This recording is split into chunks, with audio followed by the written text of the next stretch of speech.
जय माता दी मेरे प्यारे भाइयों बहनों माताओं बंधुओं।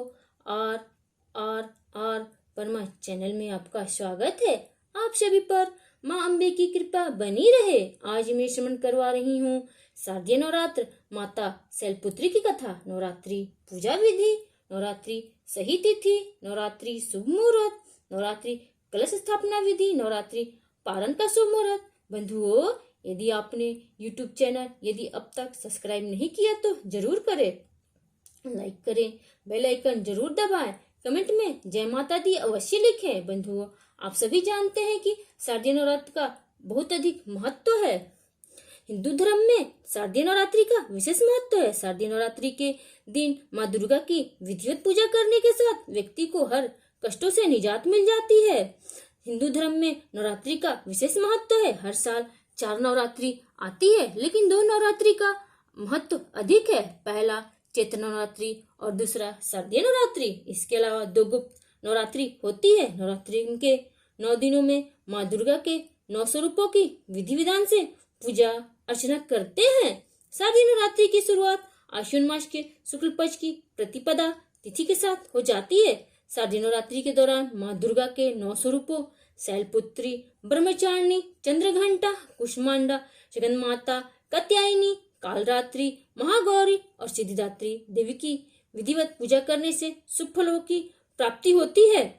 शारदीय नवरात्रि की शुरुआत 15 अक्टूबर दिन रविवार से हो रही है, जो 23 अक्टूबर दिन मंगलवार को समाप्त होगी। इसके साथ ही 24 अक्टूबर को विजयादशमी या दशहरा का पर्व मनाया जाएगा। अश्विन मास के शुक्ल पक्ष की प्रतिपदा तिथि आरंभ 14 अक्टूबर दिन शनिवार को रात 11:24 पर होगी। अश्विन माह के शुक्ल पक्ष की प्रतिपदा तिथि का समापन 15 अक्टूबर दिन रविवार को देर रात 12:32 पर होगा। शारदीय नवरात्रि कलश स्थापना का शुभ मुहूर्त। शारदीय नवरात्रि की प्रतिपदा तिथि के दिन कलश स्थापना करना शुभ माना जाता है। इस दिन 15 अक्टूबर को 11:44 से दोपहर 12:30 तक कलश स्थापना करना लाभदायक सिद्ध होगा। शारदीय नवरात्रि पारण का शुभ मुहूर्त। शारदीय नवरात्रि पारण का शुभ मुहूर्त 24 अक्टूबर दिन मंगलवार को है। नवरात्रि व्रत पारण का सुबह 6:27 के बाद है।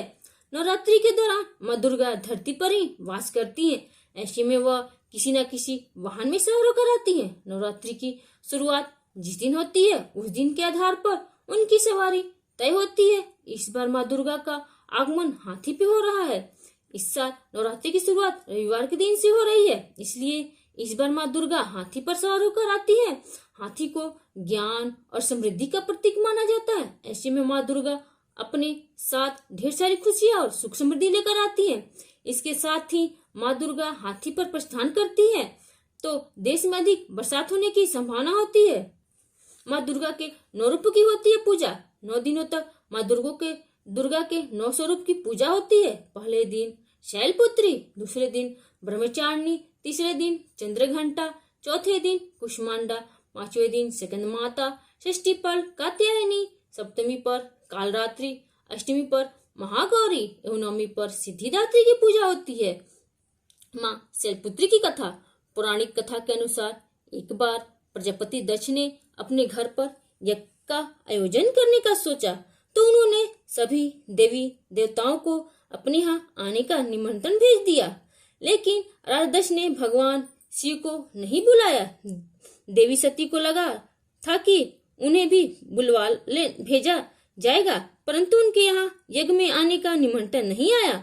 फिर भी देवी सती को उस यज्ञ में जाने का मन हुआ, लेकिन शिवजी ने उन्हें मना कर दिया। शिवजी ने सती को बोला कि अभी उनके पास यज्ञ में जाने के लिए कोई निमंत्रण नहीं आया है, इसलिए वहां जाना ठीक नहीं होगा। फिर भी देवी सती ने उनकी बात नहीं मानी। बार बार यज्ञ में जाने का आग्रह करने के कारण भगवान शिव ने उन्हें जाने की अनुमति दे दी। फिर देवी सती जब अपने पिता राजदक्ष के यहाँ पहुंची तो जाकर उन्होंने देखा कि अपने पिता के यहाँ कोई भी उनसे सम्मान और प्रेम के साथ बात नहीं कर रहा था। वहीं देवी सती की अन्य बहनें भी उनका तथा शिवजी का मजाक उड़ा रही थी। देवी सती जी पिता प्रजापति दक्ष ने भी सती का अपमान करने का मौका नहीं छोड़ा। इस प्रकार वहां मौजूद सभी लोग सती के साथ रूखा व्यवहार कर रहे थे। लेकिन जब सती जी की माता ने अपनी बेटी को देखा तो प्यार से गले लगा लिया, परंतु अनसुई का ऐसा व्यवहार देखकर सती बहुत ही दुखी हुई। तब अपना और अपने पति शिवजी का अपमान उनसे सहन न हुआ। इसके बाद इस अपमान से अत्यंत दुखी होकर सती ने उसी समय वह एक की अग्नि में कूदकर स्वयं के प्राण त्याग दिए।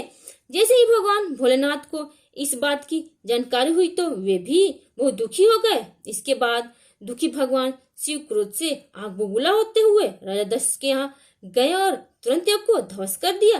मान्यता है कि इसी सती ने फिर हिमालय की पुत्री शैलपुत्री के रूप में जन्म लिया।